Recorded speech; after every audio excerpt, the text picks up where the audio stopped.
احفظ الله يحفظك. الله بباريزة الله أتباريزة.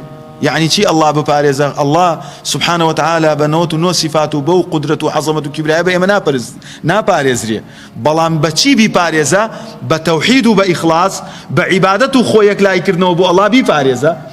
اتق المحارم تكون عبد الناس. خود لحرام كلا وكان باريزة والله تبارزته. يعني سنوري الله بباريزة الله أتباريزة.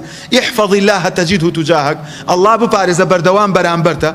إذا سألت فاسأل الله. كات دعواك دعوة لا الله بك. أما بشي الله في غمر صلى الله عليه وسلم جنجيك يا غلام لتمني أو جنج برزانة شتي جورة تربوة بيه فرمي أي غلام هندي اشتد في ركم كآموزاية يحبري قرآن وعالمي جوري أمتي إسلام ابن عباسة في أمريكا فرمي إذا سألت فاسأل الله. أجر دعواتك دعوة لا الله بك. وإذا استعنت فاستعين بالله. بشتد بس بقى الله ببرسته.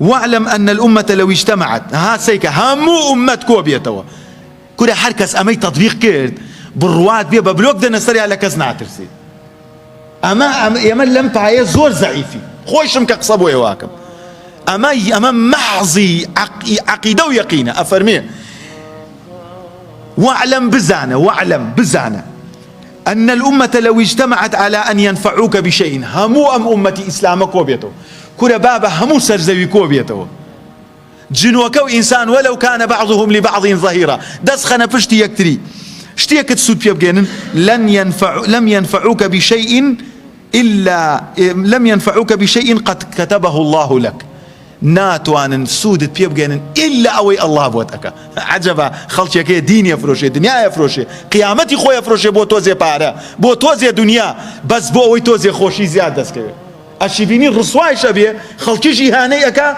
ندنيا إذا سكي ونقيامتي شباته أولئك الذين اشتروا الضلالة بالهدى فما ربحت تجارتهم وما كانوا مهتدين.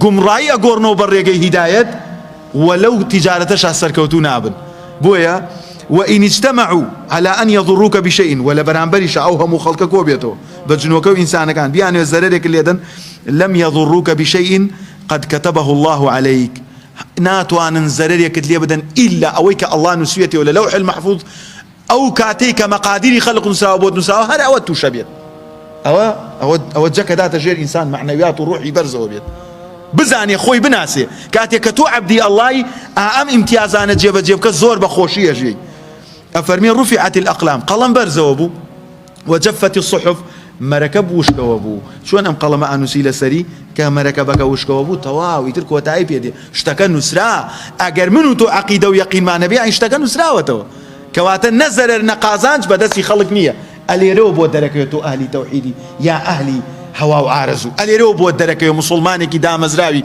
يا مسلمانك هرواك ويتدواي قلب عالغي بو يبيويسا بمشي وازا سيري نصكان بكين